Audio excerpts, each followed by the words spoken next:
Voyons maintenant plusieurs erreurs commises fréquemment par des programmeurs débutants quand il s'agit d'écrire des branchements conditionnels. Le premier piège qui vous guette est un piège dans lequel sont tombés probablement tous les programmeurs débutants, voire moins débutants, et que le test d'égalité s'écrit avec deux symboles égales et non pas un seul symbole qui est pour l'affectation.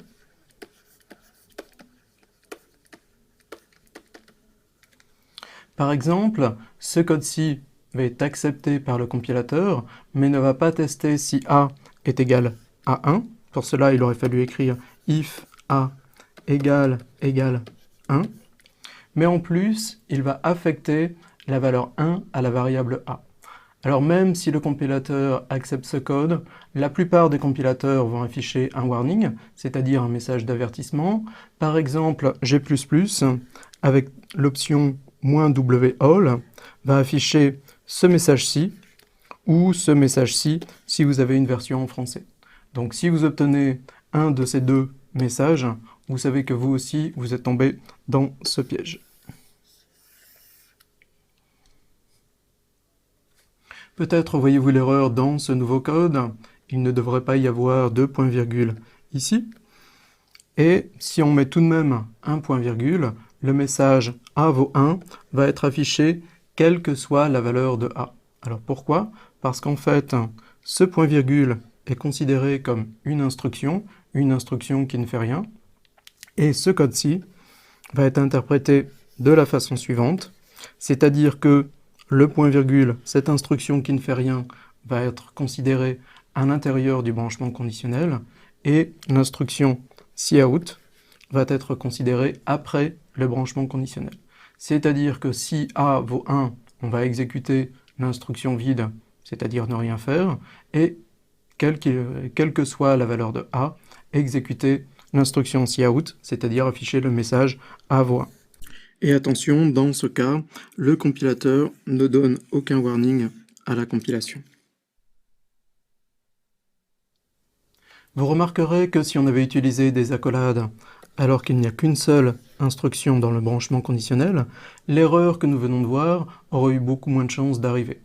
Donc c'est une bonne idée d'utiliser systématiquement des accolades, même quand il n'y a qu'une seule instruction dans le bloc.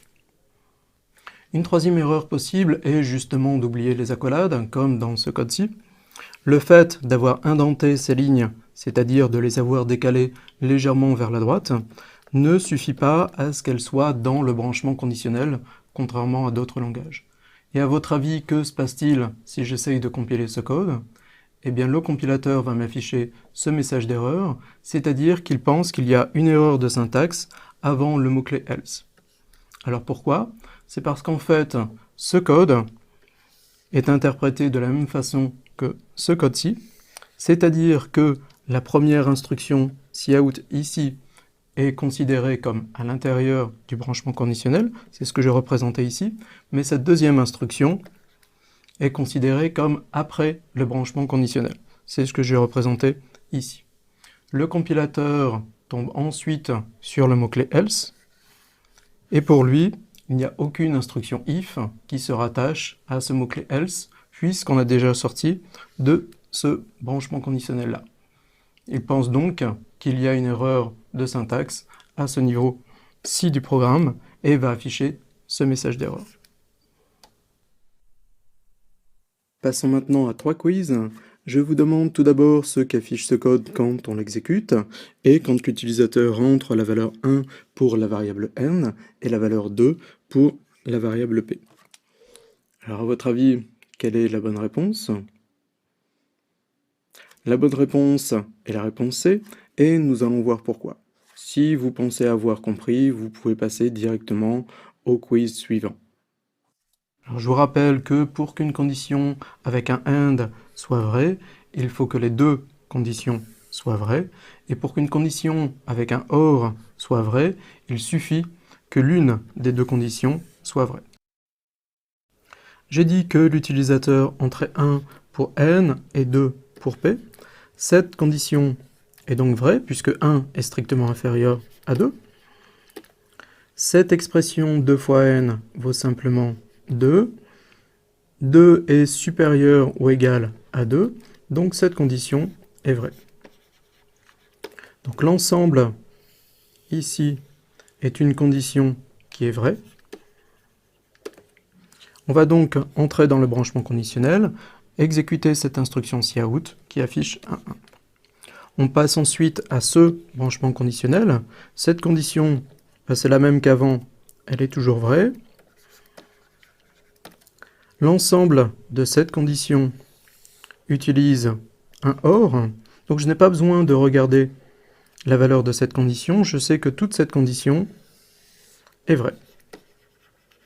Et comme elle est vraie, on va exécuter cette instruction qui affiche 1, 2. On passe ensuite à ce troisième branchement conditionnel qui utilise encore une fois la même condition. On sait que cette condition est vraie. On va donc entrer dans le branchement conditionnel et exécuter cette partie. Cette expression vaut 2, P vaut toujours 2, donc cette condition est vraie. On va donc exécuter cette partie-ci du branchement conditionnel et donc afficher 3. On va ensuite arriver à la fin de ce branchement conditionnel, passer à cette instruction-ci qui fait simplement un retour à la ligne. Autre exercice, même code, cette fois-ci l'utilisateur entre les valeurs 1 pour n et 3 pour p. Que va-t-il s'afficher? La bonne réponse est la réponse B et nous allons voir pourquoi. Cette fois-ci l'utilisateur rentre 1 pour n et 3 pour p. Cette condition est donc vraie, puisque 1 est strictement inférieur à 3.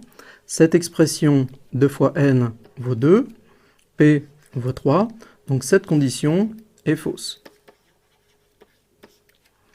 Comme toute cette condition utilise un AND, cette condition est donc fausse.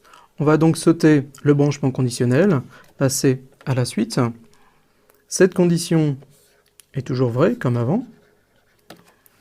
L'ensemble de cette condition utilise un OR, donc je n'ai pas besoin de considérer la valeur de cette condition. Je sais que quelle que soit sa valeur, toute cette condition est vraie. On va donc entrer dans le branchement conditionnel et afficher 2. On passe ensuite à ce branchement conditionnel-ci. Cette condition est vraie, encore une fois. On entre donc dans le branchement conditionnel pour exécuter cette partie-ci. Cette expression vaut donc 2, P vaut 3, donc je sais déjà que cette condition est fausse. Comme cette condition est fausse, on va passer à cette partie-ci de ce branchement conditionnel et afficher 4. On arrive à la fin de ce branchement conditionnel pour passer ensuite au cout handle qui fait simplement un retour à la ligne. Une dernière fois, toujours le même code, cette fois-ci l'utilisateur entre les valeurs 2 pour n et 1 pour p. Quelle est la bonne réponse? C'est la réponse A. Pour cette dernière fois, l'utilisateur entre la valeur 2 pour n et la valeur 1 pour p. Cette condition est donc fausse, puisque 2 n'est pas strictement inférieur à 1. Comme l'ensemble de cette condition utilise un et, je n'ai pas besoin de considérer la valeur de cette condition, je sais que le tout est forcément faux. On saute donc ce premier branchement conditionnel. Cette condition est toujours fausse. Par contre, cette fois-ci, j'utilise un ou, donc je suis obligé de considérer la valeur de cette condition. Cette expression vaut 2 fois n, c'est-à-dire 2 fois 2, c'est-à-dire 4. P vaut 1, donc cette condition est vraie, puisque 4 est supérieur ou égal à 1. Donc l'ensemble de cette condition est vrai. On va donc exécuter cette instruction et afficher 2. On passe ensuite au branchement conditionnel suivant. Cette condition, elle est toujours fausse. On va donc sauter ce qui est à l'intérieur du branchement conditionnel, passer à ce stade du programme qui fait simplement un retour à la ligne. Terminons avec le type bool. pour booléen, qui est le type des conditions. Ce type va donc nous permettre de déclarer des variables qui vont contenir la valeur d'une condition. Une variable de type bool est souvent appelée un booléen, et un booléen ne peut donc prendre que deux valeurs, soit vrai, soit faux, ou plus exactement, en C++, on va utiliser les valeurs littérales true et false. Dans cet exemple, je commence par déclarer deux variables de type int, a qui sera initialisé à 1, b qui est initialisé à 2. Dans cette troisième instruction, je déclare une variable qui s'appelle test1 qui est de type bool. Comme toutes les variables, je peux représenter test1 avec une boîte. Et test1 sera initialisé à la valeur de cette condition, a égale b. Comme a vaut 1, b vaut 2, cette condition est fausse. Et test1 sera donc initialisé à faux, ou plus exactement false, qui veut dire faux en anglais. Cette dernière instruction déclare une variable test2 de type bool, un booléen donc, et test2 va être initialisé à la valeur de cette condition, a vaut 1, b vaut 2, cette condition est donc vraie. Test2 va donc être initialisé à vrai, ou plus exactement à true, qui veut dire vrai en anglais.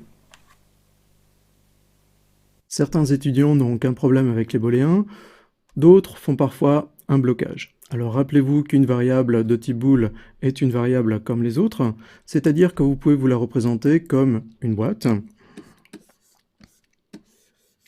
Il se trouve juste que cette boîte ne peut contenir que deux valeurs possibles, soit true, soit false. On peut également utiliser des opérateurs logiques et ou non entre variables de type bool, et on peut utiliser aussi ces variables comme des conditions dans un branchement conditionnel, et c'est ce que nous allons voir dans cet exemple. Comme dans l'exemple précédent, je commence par déclarer une variable appelée a de type int et initialisée à la valeur 1, et une variable b de type int également, initialisée à la valeur 2. Dans cette instruction-ci, je déclare une variable de type bool qui s'appelle c et initialisée à la valeur true. Ensuite, ici, je déclare une variable de type bool qui s'appelle d, initialisée à la valeur de la condition a égale b. A vaut 1, b vaut 2.